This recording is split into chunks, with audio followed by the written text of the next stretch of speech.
നിയോ പ്രൈമിൻ്റെ ഇന്നത്തെ അധ്യായത്തിൽ എന്നോടൊപ്പം ജോയിൻ ചെയ്യുന്നത് സോഷ്യൽ മീഡിയ ഏറ്റവും കൂടുതൽ തിരയുന്ന ആ മുഖത്തെയാണ്.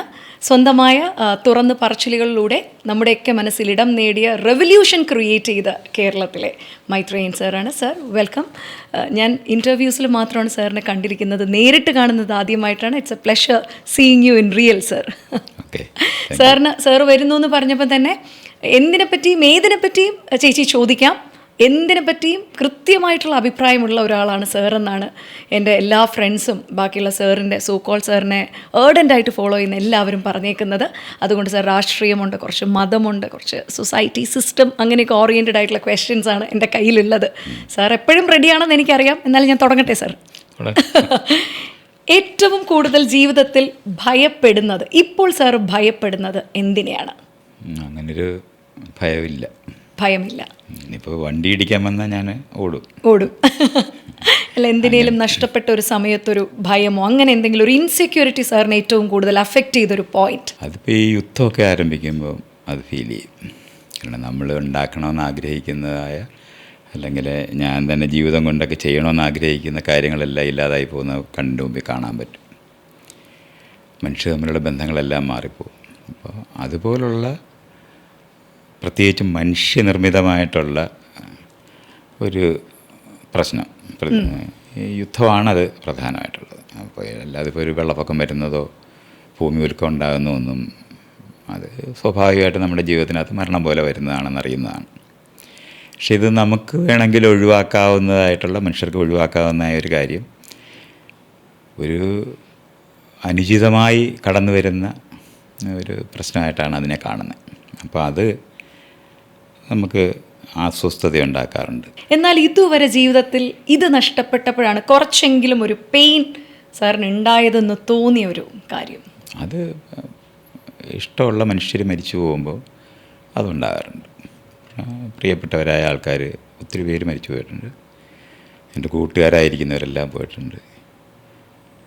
പ്രണയിച്ചിരുന്നവർ മരിച്ചു പോയിട്ടുണ്ട്. അപ്പോൾ അതൊക്കെ ആ സമയത്ത് കുറേ ദിവസം അത് വിഷമിപ്പിക്കാറുണ്ട്. അവരുടെ ഓർമ്മകൾ ഇങ്ങനെ ഭയങ്കരമായിട്ട് ഹോണ്ട് ചെയ്യുന്ന ഒരു മൊമെന്റ് അതില്ല.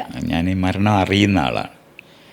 നമ്മളെല്ലാം മരിച്ചു പോകുന്നു, നമ്മൾ ഈ ജീവിച്ചിരിക്കുന്ന നമ്മളും മരിച്ചു പോകുന്ന അറിയുന്ന ഒരു സ്ഥലമുണ്ട്. അതുകൊണ്ട് ജീവിതത്തിൻ്റെ ഭാഗമായിട്ട് മരണത്തിനെ കാണുന്നതുണ്ടെങ്കിൽ അങ്ങനെയില്ല. പക്ഷേ നഷ്ടബോധം കൊണ്ടുണ്ടാകുന്ന വിഷമങ്ങളുണ്ട്. അവരെ നമുക്ക് ഇനിയും രണ്ടാമതിരിക്കുക കണ്ട് സംസാരിക്കാൻ കഴിയില്ല എന്നുള്ള അറിവ്. പക്ഷെ അതേ സമയത്ത് തന്നെ ഇപ്പോൾ അവരുടെ മരണം നമ്മൾ പോയി കണ്ടില്ലെന്ന് വെച്ചു, കത്തെഴുതിയാലോ ഫോൺ വിളിച്ചാലോ കിട്ടുന്നില്ല എന്നുള്ളതുപോലെ മാത്രമായിരിക്കും പിന്നെ അവർ തുടരുന്നത്. അപ്പോൾ അതൊരു സ്ഥലമാണ്. പിന്നെ നമുക്കറിയുന്ന എല്ലാ മനുഷ്യരും മരിച്ചു പോകുന്നത് നമ്മുടെ മുന്നിലെ മനുഷ്യർ മാത്രമല്ലല്ലോ, ധാരാളം എല്ലാ ജീവികളും മരിച്ചു പോകുന്നത് നമുക്ക് കാണാൻ പറ്റും. അപ്പോൾ അത് ജീവിതത്തിൻ്റെ ഭാഗമായിട്ട് അറിയുന്നത് കൊണ്ടാണ് അങ്ങനെ കാണാത്തത്.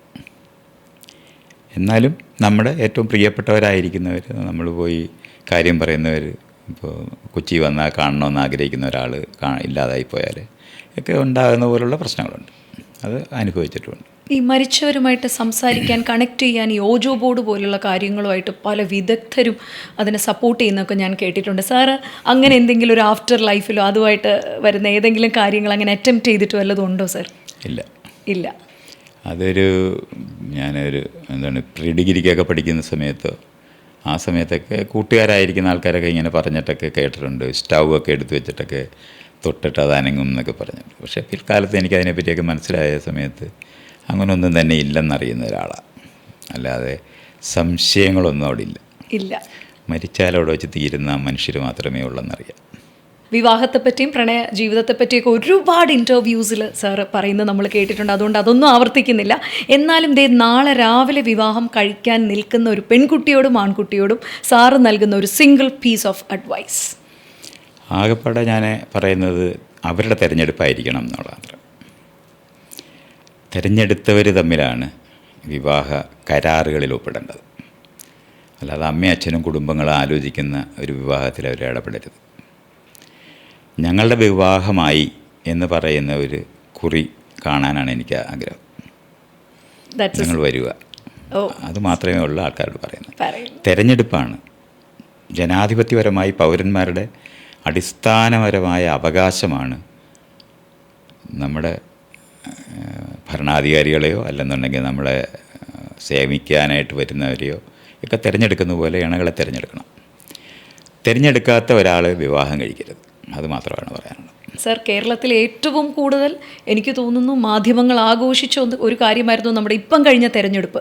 ഒരുപാട് അതുവരെ കാണാത്ത പ്രവർത്തനങ്ങളിലൊന്നും തന്നെ ഏർപ്പെടാത്ത ഒരുപാട് പേര് പെട്ടെന്ന് നമ്മുടെ ലിസ്റ്റിലൊക്കെ കടന്നു കയറുന്നതും അവരൊക്കെ തെരഞ്ഞെടുപ്പിൽ നിൽക്കുന്നതുമായിട്ടൊക്കെ കണ്ടു. സെലിബ്രിറ്റി ഒരുപാട് കാൻഡിഡേറ്റ്സ് ഉണ്ടായിരുന്നു. സോ ഈ ഒരു സെലിബ്രിറ്റി കാൻഡിഡേറ്റ്സിൽ സാറിന് അല്പമെങ്കിലും പ്രതീക്ഷ തോന്നി ആരെങ്കിലും ഉണ്ടായിരുന്നോ ഈ ഒരു തെരഞ്ഞെടുപ്പിൽ? ഞാൻ സാമൂഹ്യ പ്രവർത്തകനായിരുന്ന ആളാണ്. ഇപ്പോഴും കുറച്ച് സാമൂഹികമായിട്ട് സംസാരിക്കുന്ന ആളാണ്. സെലിബ്രിറ്റിയായിട്ട് അതിനൊരു ബന്ധമില്ല. അത് പാവം പിടിച്ച മനുഷ്യരെ പറ്റിക്കാനായിട്ട് വേണ്ടി മാത്രമാണ്. അല്ലാതെ അവരെ കൊണ്ട് എന്ത് പ്രത്യേകിച്ച് എന്താണ്? ഇപ്പോൾ സിനിമ അഭിനയിക്കുന്നവരോ അല്ലെന്നുണ്ടെങ്കിൽ സ്പോർട്സിലൊരു മിടുക്കനായ ഒരാളോ സാമൂഹ്യ പ്രവർത്തനത്തിന് അവർക്ക് മികവുണ്ടാകുന്ന എങ്ങനെ? അപ്പോൾ അവരുടെ ഫീൽഡ് പോലും അല്ല. അതുകൊണ്ട് അവർ അറിയപ്പെടുന്നു എന്ന് പറയുന്നത്, പണ്ടാണെങ്കിൽ അറിയപ്പെടണമെന്നുണ്ടെങ്കിൽ നമ്മൾ സാമൂഹികമായ എന്തെങ്കിലും ചെയ്യേണ്ടതുണ്ട്, എഴുതി പുസ്തകങ്ങൾ പ്രസിദ്ധീകരിക്കുക, ഇങ്ങനെയൊക്കെയുള്ള അറിവുള്ള ആളുകളാണ് അറിയപ്പെടുന്നതെന്നായിരുന്നു പണ്ടുണ്ടായിരുന്നത്. പക്ഷെ സിനിമാ മാധ്യമം, ഇപ്പോൾ ടെലിവിഷൻ, ഇപ്പോൾ നമ്മൾ രണ്ടുപേരോട് ഇരുന്ന് സംസാരിക്കുകയൊക്കെ ചെയ്യുമ്പോൾ അങ്ങനത്തെ ഒരു കാര്യവും അറിവ് വേണമെന്നേ ഇല്ല അറിയപ്പെടുന്നവരാകാൻ. അതിനകത്ത് ഏറ്റവും വലിയ ഒരു കാര്യമാണ് ടെലിവിഷൻ എന്ന് പറയുന്നതും അതിനുശേഷം സിനിമ എന്ന് പറയുന്നത്. അത് വന്നപ്പോൾ അറിയപ്പെടുക എന്ന് പറയുന്നത് പറഞ്ഞാൽ ഇപ്പോൾ ഒരാളുടെ പോസ്റ്റർ, സിനിമയുടെ പോസ്റ്ററാണ് അവർ വയ്ക്കുന്നത്, പക്ഷേ നമ്മുടെ എല്ലാവരുടെയും മുഖം അതിനകത്തുണ്ടാവും. അപ്പോൾ എല്ലായിടവും അവരെ അറിയപ്പെടുന്നവരായി മാറും. അപ്പോൾ പണ്ട് തൊട്ട് അറിയപ്പെടണമെന്നുണ്ടെങ്കിൽ ധാരാളം സാമൂഹികമായ മേഖലകളിലെ പ്രവൃത്തി ചെയ്ത ഒരാളെ അറിയപ്പെടുകയുള്ളൂ. പണം ഉണ്ടാക്കിയാൽ പോലും അറിയപ്പെടത്തില്ല. അപ്പോൾ അറിവുള്ള ആൾക്കാരാണ് അറിയപ്പെട്ടിരുന്നത് എന്നുള്ള പഴയ കാലത്തെ ആ ഒരു ഫ്രെയിമിനകത്താണ് ഇന്ന് അറിയപ്പെടുന്നതിന്. സിനിമയിൽ അഭിനയിച്ചാൽ പെട്ടെന്ന് അറിയപ്പെടും, ഒറ്റ ദിവസം കൊണ്ട് ഒരാൾ അറിയപ്പെടും. പക്ഷെ അതിനനുസരിച്ച് അറിവൊന്നും ഉണ്ടാകത്തില്ല. അവർക്ക് അറിയപ്പെട്ടു എന്നുള്ളതല്ലാതെ അറിവുമായി അവർക്കൊരു ബന്ധവുമില്ല. ലോകത്തിൽ ആരെങ്കിലുമായിട്ട് അവർക്ക് ഇടപെടാനോ അവരെ കൈകാര്യം ചെയ്യാനോ അല്ലെങ്കിൽ അവരുടെ ജീവിതത്തിനകത്ത് എന്തെങ്കിലും മാറ്റം വരുത്താനുള്ള അറിവൊന്നും അവർക്കില്ല. അറിയപ്പെട്ടു പോകുന്നത് അന്യഥ. ഞാൻ പറഞ്ഞില്ല, പോസ്റ്റർ എല്ലായിടവും ഒട്ടിക്കുന്നു. ഇപ്പോൾ ഒരു ഇലക്ഷൻ നിൽക്കുന്ന ഒരാളിന് അയാളുടെ കോൺസ്റ്റിറ്റ്യുവൻസി മാത്രമേ അയാളുടെ പടം വയ്ക്കുന്നുണ്ടാവും. അതിനപ്പുറത്തോട്ടൊക്കെ എത്തണമെന്നുണ്ടെങ്കിൽ അതിനുവേണ്ടി അറിയപ്പെട്ട് മറ്റ് പല പ്രവർത്തനങ്ങളും ചെയ്തിട്ടുള്ള ഒരാൾ മാത്രമേ ഇപ്പം മോദിയുടെ പടം ഇരിക്കുന്നു അല്ലെങ്കിൽ പിണറായിയുടെ പടം ഇരിക്കുകയൊക്കെ ചെയ്യുന്ന പോലെ ഇരിക്കണമെന്നുണ്ടെങ്കിൽ 10-40 വർഷമൊക്കെ ഉള്ള അവർ ഓരോന്ന് ചെയ്തിട്ടൊക്കെയാണ് അവിടെ എത്തുന്നത്. ഇതൊന്നും ആവശ്യമില്ല. ഒറ്റ സിനിമ കൊണ്ട് അത് ക്ലിക്ക് ചെയ്തു പോയൊരു സിനിമയാണെന്നുണ്ടെങ്കിൽ പെട്ടെന്ന് തന്നെ അവരെ എല്ലാവരും അറിയപ്പെടും. അറിയപ്പെടുന്നതനുസരിച്ചിട്ട് അവരിൽ ധാരാളം എന്താ പറയണ്ട ഉത്തരവാദിത്തങ്ങളും അറിവും ഒക്കെ ഉണ്ടായെന്ന് എല്ലാവരും വിചാരിക്കും. പക്ഷെ അങ്ങനെ ആയിരിക്കണമെന്നേ ഇല്ല. അപ്പോൾ അതുകൊണ്ട് ഒരു സന്ദർഭത്തിനകത്ത് അവരെ പോലെ ഒരാളെ നിന്ന് വോട്ട് കിട്ടുന്നുണ്ടാവും. നമുക്കറിയുന്ന സെലിബ്രിറ്റികളായിട്ടുള്ളൊരു ധാരാളം പേര് നിയമസഭകളിലെല്ലാം ഇരുന്നിട്ടുണ്ട്.